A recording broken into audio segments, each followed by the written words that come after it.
Another historic video has arrived.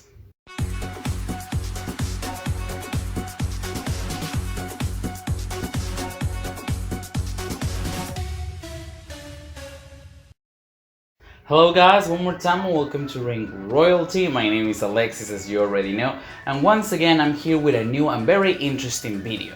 However, I will do this video without the crown once again because first, I got my hair done again, and second of all, I think it's only fitting that the R for Ring Royalty has the crown. I noticed the awesome reception my video of the best female wrestler from each year had. If you haven't seen it, you can check it out over here. So I decided to do exactly the same, but this time with tag teams.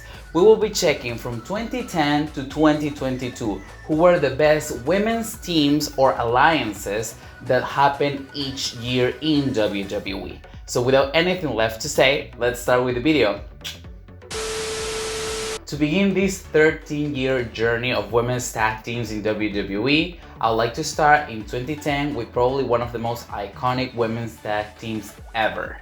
I'm talking about Layla and Michelle McCool, Lay Cool. First, they took part in absolutely every pay-per-view of the company during that year. They both also won the WWE Women's Championship during that year, Michelle in February and then Layla in June.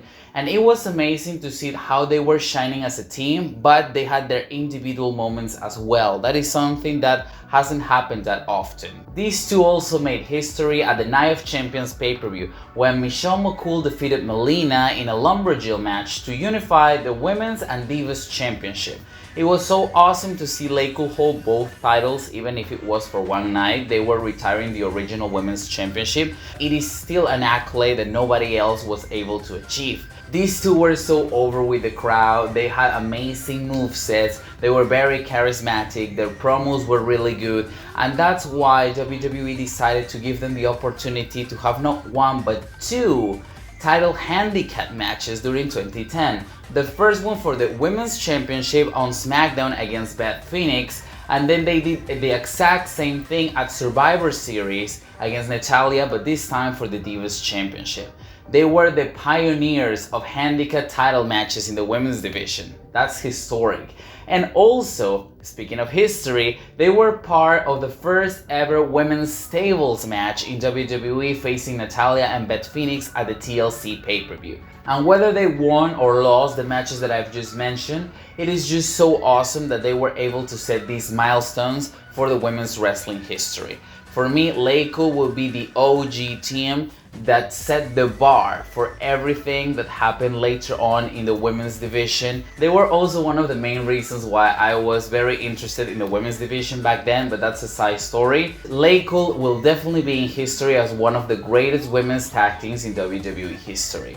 And 2010 was their prime. There was no one that could touch Lay Cool in that year, and that's why they're the chosen ones to open this list.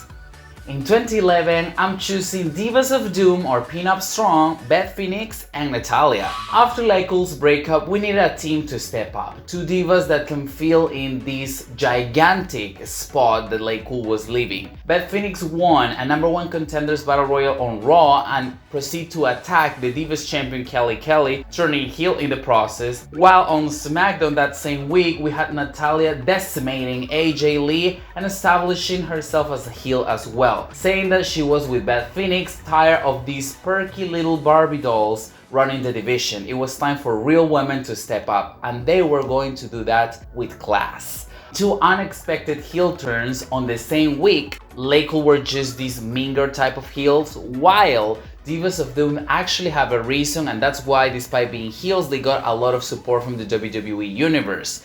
They were trying to portray that divas don't have to be skinny and beautiful. There were so many different type of women that could shine in the division, and I think a lot of people in the audience could identify with that aspect. In my eyes, these two forced the division to step up once again.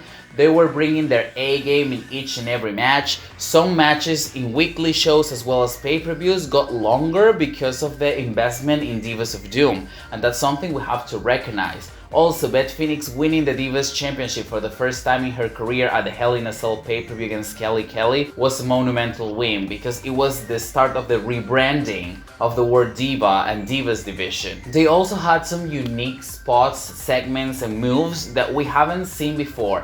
For example, that pin-up strong lock that Natalya used to do while Beth Phoenix held the microphone just to hear the Divas screaming and crying in pain. It was something so delightful for some reason. I mean, I'm not sure if I'm a masochist or whatever, but I really enjoyed that. It made them look like real heels, like monster heels. And it was something that the Divas division desperately needed. Thank you very much, Beth and Natalya, for stepping up. And we have the amazing Top Rope Glam Slam at Survivor Series, a move that was completely vicious and out of the box for what the Divas were able to do back then. It was historic, and a lot of people even today remember that Top Rope Glam Slam as an OMG moment. To sum it up, I think Divas of Doom was an amazing way to shake up the Divas division's core. I am so sad the way that they disbanded was kind of rushed and didn't have any payoff or rivalry between them, but in 2011 they were definitely the two that stood up the most. Let's move now to 2012. And I will talk about a very underrated alliance, and I think a lot of people don't even remember about it, and it's Kaitlyn and Layla.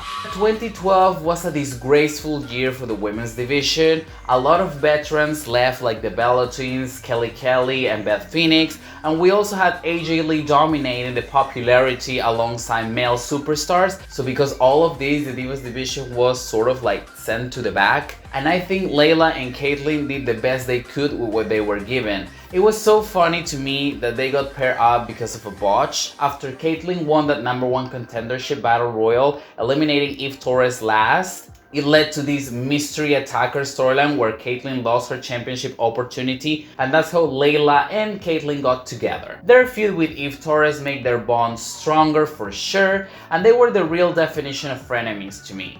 Because they were teaming up, then they were fighting for the championship, then teaming up again, and then fighting for the #1 contendership slot. So they were going back and forth, but always with respect and staying by each other's side. That was really memorable to me. And Layla began this angle as the Divas champion, then she lost the title to Eve, and later on Kaitlyn would win it from Eve, so it was full circle. I think their alliance was very underrated because they had many different matches. It was for me an unofficial team. They were never given a name or acknowledged as a tag team, but they teamed up for about 6 months and basically defeated all the Divas in the division back then. They were defeating absolutely everyone, so we can get some storyline progression with the feud against Eve and the title picture. So it was nice. I guess it's not the best that we can get because 2012 was the year that the Divas division got basically ignored. However, these two managed to light up the small importance that the division had in these particular years. So thank you very much, Layla and Kaitlyn, for not letting the Divas division die in 2012. It's time to talk about 2013, and let's talk about a newly formed tag team, Cameron and Naomi, the Funkadactyls. They debut as Brodus Clay's dancers or ballets, but in 2013 they really got themselves as WWE superstars inside the ring. By the time they began competing as divas in the division, they were already super over with the crowd due to her character as the Funkadactyls, the dancers that were always hyping up the crowd for Brodus Clay, doing their dance routines. Their first real feud began on the road to WrestleMania against the returning Bella Twins. They were supposedly going to have an 8-person mixed tag team match at WrestleMania that year, but it got cancelled. The feud between the Bellas and the Funkadactyls proceed. I guess a lot of people were very interested on it, despite not being in the title picture, so that was nice.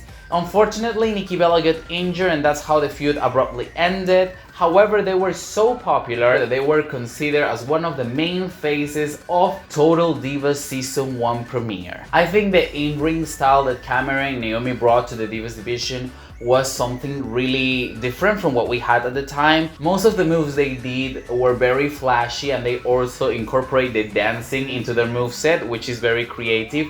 I know that unlike the other teams that I have previously mentioned on this list, they haven't accomplished any title wins or memorable matches, but everything that they did becoming one of the most popular pair in WWE, I think it deserves to be highlighted, and that is why the Funkadactyls for me were the stars of 2013 for sure. In 2014, I'm choosing a team that everybody says in the comments that I hate and then I mistreated them in my video of the best female of each year, but I'm here to prove that I have nothing personal against them. 2014 was the year of Brie and Nikki, the Bella Twins. The Bella Twins managed to shine this particular year as both allies and rivals. They had probably one of the most interesting angles out of the whole company in years with their feud against Stephanie McMahon. Feud that suddenly made Nikki Bella turn heel at SummerSlam, betray her own sister and cost her the biggest match of her career. They both became the main attraction of not only WWE Raw, but also Total Divas, to the point that Total Divas almost seemed like Total Bellas. Who knew that Total Bellas would be a thing later on? I wasn't really a fan of the Bella against Bella rivalry because there were a lot of inconsistencies during this storyline, but I really enjoyed their Hell in a Cell one-on-one match against each other. The way they both managed to kick out of each other's finishers, I think that always adds this electrifying feel to the arena. And this was also the year where Nikki Bella defeated AJ Lee at Survivor Series after Brie kissed her to make a distraction and become the Divas champion for the second time of her career and starting the longest reign of the Divas title in history. The title victory is not what I want to remember, but at least it was the start of a historic moment in the Divas division. The Bella Twins were back in full force after Survivor Series. I wasn't mad that the Bella Twins made up. The fact that bothered me was that Brie never got a payback on Nikki for betraying her and later on treating her like dirt while she was her personal assistant. Nonetheless, the Bella Twins dominated the Divas division in 2014 when it comes to popularity. I think AJ and Paige were probably the focus as individual competitors, but there was absolutely no teams left, or if there were, I don't even remember them because the Bella Twins were heavily focused in WWE programming in 2014. And this is the year for me that they became real stars. 2014 was the start of the stardom of Nikki and Brie, at least in my view. And for 2015, I'm also choosing the Bella Twins. A 2-for-1 special, huh? The Bella Twins were featured in almost every pay-per-view in WWE during 2015. From the Royal Rumble to Hell in a Cell, absolutely every pay-per-view had Bellas written all over. As you probably know and you've heard from me before, this wasn't my favorite times in the WWE Women's Division. However, it was still a monumental year for Nikki and Brie. Especially Nikki, because this year settled her longest reigning Divas Championship moment, 301 days, surpassing AJ Lee's record, so kudos to Nikki. Also, it's very worthy to mention Alicia Fox. She was the addition to the Bella Twins, forming Team Bella and making everyone in the Divas division miserable. This was the start of a living hell for divas like Paige, Naomi, and Tamina. And the reason that Team Bella is so important for me in history, despite some people believe I hate them, is because they are the reason why the Divas revolution started and we got Becky, Charlotte, and Sasha's debut on the main roster. Now, this was a very historic moment, we all know that, and it all began with Nikki Bella's title reign. Was it my favorite? Obviously not, but do I appreciate and recognize that they did an awesome job? For sure. My highlights from the Bella Twins run in 2015 would be the Royal Rumble tag team match they had against Paige and Natalya. It was a lengthy match and very competitive. Also the WrestleMania tag team match against AJ Lee and Paige. It was incredible that the four ladies got a tag team match on WrestleMania card. It was almost unthinkable. Women never got really anything meaningful back then at Mania. And also the SummerSlam triple threat tag team match. Team Bella against Team Bad against Team PCB. In 2015, definitely, the Bella-lution was full force. We have to admit that. In 2016, the alliance that I'm choosing is Charlotte and Dana Brooke. The protege and mentor. It was more of an alliance rather than a tag team, but I don't really remember any tag teams being more important than these two, so we will go with them. The first step for this alliance was Dana Brooke stepping up and replacing Ric Flair as Charlotte's sidekick. We didn't really need a legend like Ric Flair doing Charlotte's dirty work. I was a lot more happy to see Dana being in that spot and also also giving her the chance to showcase what she can do. I really enjoyed the interaction between these two blondes, and they were loaded heels. Dana Brooke was finding absolutely every way possible to make Charlotte's historic first Raw Women's Championship reign last longer and longer, sabotaging people like Paige, Sasha Banks, and that helps the division as a whole, even if some people don't realize, because that makes the baby faces look even more important and people go and cheer for them even more. The fact that they are two loaded heels and the baby faces just keep coming and coming but never being able to achieve their dreams, when they finally do, it feels more special. So Dana and Charlotte definitely portrayed these loaded heels personas to perfection. I think they were despised by the WWE universe, and that means they were doing the roles just fine. For sure, as most of the teams or alliances in the women's division, it has its inconsistencies, but overall I think they did a very nice job. Even sometimes Dana being the special guest referee, not only a manager, just to sabotage people like Bayley. It was enjoyable to see. And the matches that I want to highlight they had as a tag team would be at the Money in the Bank pay-per-view against Natalya and Becky Lynch, and also the one at Battleground against Bayley and Sasha Banks. In those two pay-per-views they were really working as a team, and for a moment you forgot that Dana was playing second fiddler to Charlotte. They felt even, like as a real tag team, because it was a tag team match. And for me, that's very important. Not only to have a sidekick, but both of the teammates can actually shine at some point. I totally believe Charlotte and Dana Brooke dominated the whole Raw Women's division during 2016. And for 2017, I'm moving to the NXT brand this time around to choose Peyton Royce and Billie Kay, the iconic duo.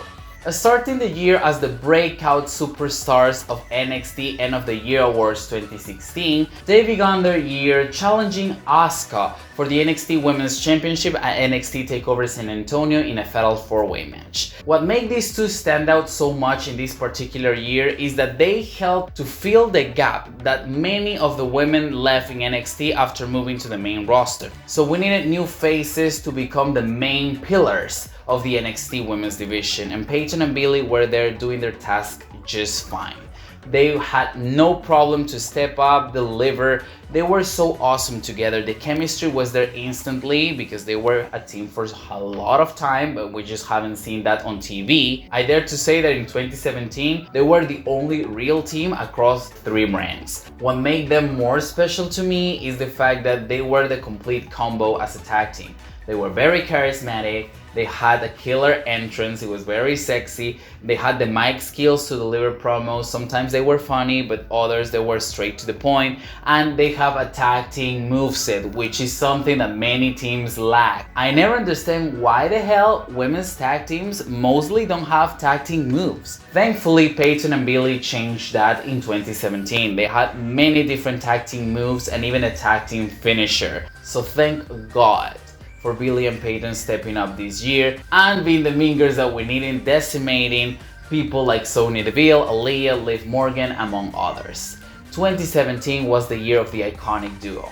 It was so unfortunate what happened to them when they moved to the main roster and became the Iconics, but at least we can treasure their NXT run in our hearts because it was a monumental run. For 2018, I'm choosing one of the most underrated and underappreciated tag teams ever. Ruby Riott, Sarah Logan, and Liv Morgan, the Riott Squad. The Riott Squad were workhorses. Whether it was on SmackDown or Raw, they were always there when someone needed to take the beating. This faction had a lot of potential, and there were so many missed opportunities with the Riott Squad in WWE because of the poor booking that we had, but that's another story. I still think they made their mark. They were the first trio that lasted over a year in WWE, and that's something that we have to highlight because is longevity. In spite of being on the losing end most of their rivalries, they did have some important rivalries, especially during 2018 against the Boston Hot Connection, Sasha and Bayley, also against the Bella Twins, Ronda Rousey as well. Can you believe the Riott Squad had a feud with Ronda Rousey? Obviously they were going to lose, but they had the honor to be there with the baddest women on the planet. And lastly, against Natalya. Probably my favorite feud from the Riott Squad ever, which led to a monumental match because the Riott Squad was at ringside while Ruby Riott faced Natalya at the TLC pay-per-view in a tables match. It was a very awesome match. There were some crazy spots. Liv Morgan flying from the apron and crashing the table. Natalya screaming the word bitch almost every minute.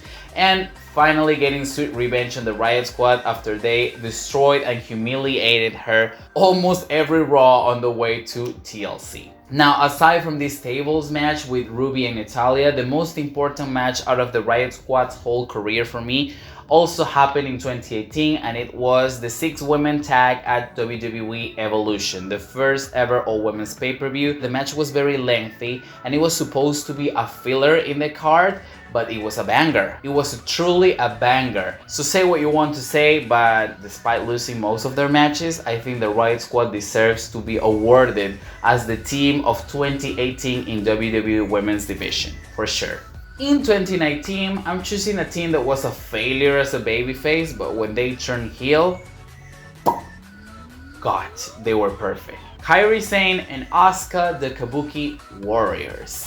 The magic began at the Clash of Champions pay-per-view when they challenged Alexa and Nikki Cross for the WWE Women's Tag Team Championships. Asuka spitting the green mist, establishing the Kabuki Warriors as heels, winning the tag team titles, dropping Paige the night after on Raw, spitting the green mist on her face as well, brought them a lot of heat and definitely established them as real heels. Paige is a beloved superstar by the WWE Universe, and the fact that they turned on their manager like that actually added some extra heat that was needed for a heel team. They were so perfect in the ring and they had chemistry as a tag team, so WWE only needed to let them wrestle, and I am happy they did. In 2019, the second half of the year, of course, after they won the titles, they defended them regularly and had amazing title defenses in very lengthy matches and against many different competitors from all 3 brands. We needed some variety and the Kabuki Warriors provide us with it. They managed to get the WWE Universe invested in the women's tag team division for once. They defended the titles more than all the previous holders combined, and there were so many great tag team matches, and the interest was so high that they got the WWE Women's Tag Team Championships to main event at WWE pay-per-view, and that was TLC 2019. Now let's talk about the important title defenses during their title reign, because there were so many, but I want to choose 3 in particular that I love. The first one was at NXT against Dakota Kai and Tegan Nox. Brutal match, it was over 12 minutes, very competitive, very hard-hitting, it was awesome, and it was also the first time the titles got defended in NXT. Also, the Fatal 4-Way Tag Team match for the titles at the special WWE Network event Starrcade, and finally the main event of TLC, like I just mentioned before, against Charlotte and Becky in the first ever TLC Women's Tag Team match. There were some crazy spots. I know there was controversy with the injury Kairi Sane suffered during the match.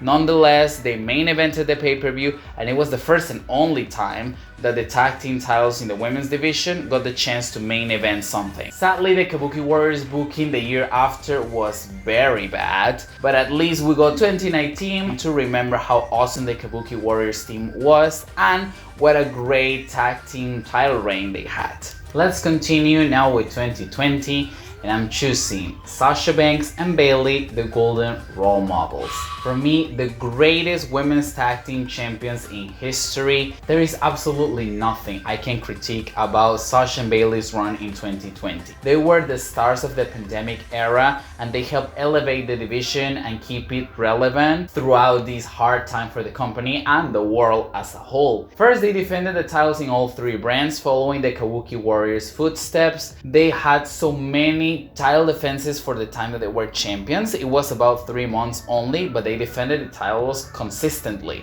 Their tag team title run also helped to develop their one-on-one feud, and that's how they shine as both partners and rivals, just like the Bella Twins did years prior. I think it was so awesome the way Sasha and Bayley's character development happened in 2020. Both of them grew a lot, both of them became even bigger stars, if that was possible, of what they were. They had it all. Great matches, great promos, great segments, great outfits, especially Sasha. What else can you ask for? My favorite tag team matches from the Golden Role Models in 2020 were first the main event of Raw against the Kabuki Warriors for the titles. It was a fantastic match, almost 20 minutes. awesome. And it was also Kairi's last match on Raw, so very memorable. Then they went to NXT and had another fantastic match against Tegan Nox and Shotzi for the titles. They defended them with flying colors. And then I also want to point out that the match that happened at the Payback pay-per-view against Team Shania was great as well. They lost the titles, but the match was top-notch. And not content with that, they made things even more historic when Bayley became the longest reigning SmackDown Women's Champion with 380 days holding the title, and Sasha became a Grand Slam champion by winning the SmackDown Women's title from Bayley in a very entertaining Hell in a Cell match. The best Hell in a Cell women's match we had up to this point. The Golden Role Models era was definitely one of the best things that could happen to WWE Women's Division. In 2021, I'm choosing a veteran team, Tamina and Natalya. I know a lot of people would be surprised because 2021 actually had a lot of teams, but for me, Tamina and Natalya were the most special tag team there. They are two veterans. They've been with the company for over 10 years. And by the time 2021 hit, most people thought their careers were over. They barely had any momentum or relevance until they were randomly paired up together but made the tag team work with flying colors. For me, that was very surprising. They began to play this underdog role despite being the veterans, and it made perfect sense. They've been underlooked for so long that they were actually underdogs. It was the first time in many years that Tamina actually was relevant, and we got chance from her from the WWE Universe. It is monumental. Do you even realize how monumental that was?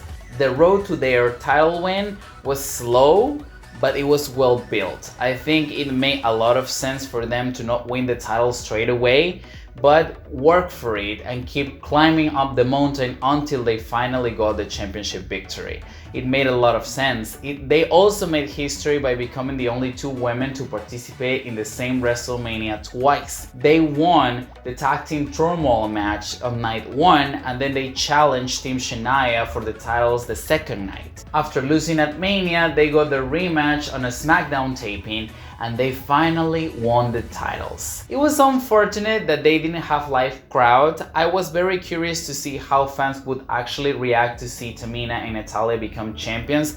This was the first main or relevant championship Tamina won in her career, and it was the first time Natalya held a title after about 4 years. It was a very monumental moment. Both of them were crying. I felt like crying because it was a very heartwarming moment. Their title reign was awfully booked. There were no title defenses on pay-per-views, and they were randomly separated during the WWE draft and for nothing. However, that doesn't take away that the first half of 2021 was Natalya and Tamina's moment. They were the only team that brought my attention completely to them. For me, Natalya and Tamina felt way more special than Shayna and Nia. Maybe that's just me. But I really think they deserve to be cemented in the history books as tag team champions, receiving the recognition that they deserve, and that is why I am choosing them as the best team in 2021 in WWE. Now, to close this list up, I will give my prediction who I think will be the women's tag team of 2022. And I have to go with NXT's Toxic Attraction. Mandy Rose, Gigi Dolin, and Jacy Jayne. They are the first faction ever in WWE to be all champions. The only time in any company that has happened was in Impact Wrestling, when the beautiful people hold all the gold there. But in WWE, it was very unlikely, first of all, to have a women's faction, and second of all, that all of them became champions. Toxic Attraction did it, honey. It all happened so fast, but when NXT was rebranded as NXT 2.0, it was the best thing that could happen to these three ladies. Jacy Jayne and Gigi Dolin skyrocketed to the top after winning the titles at Halloween Havoc. It was amazing. They were rookies and already won their titles. Also, Mandy Rose, moving from the Otis storyline to teaming up with Dana on the main roster, then sent back to NXT and being completely rebranded with not only a new hair color, but a new attitude, new ring gear, new personality, and now a new title around her waist, is the perfect way to rebrand someone. I only see things brightening up for Toxic Attraction in 2022. They are the attraction of NXT 2.0, and that's only going to get stronger in 2022. We will only have to wait and see if in December we can call Toxic Attraction the best women's tag team of 2022. Who knows? Alright, so this was my list of the best women's tag teams in WWE from 2010 to 2022. Let me know down in the comments, like all my videos, what do you think about my list? Do you agree with it or not? Did I miss someone? Tell me all of that in the comments, and also who was your favorite women's tag team in WWE history. Thank you very much for all the support you've been given. I swear to God, I can never thank you enough. I will try to keep uploading at the same pace so you feel, somehow I'm giving back to you. My name is Alexis, as you already know. Here is my Instagram if you want to contact me or anything. Hope that you like the video, the new set. Probably this will become my regular set for all the videos by now, but I'm still deciding. And I'll see you guys next time. Please stay safe. Goodbye.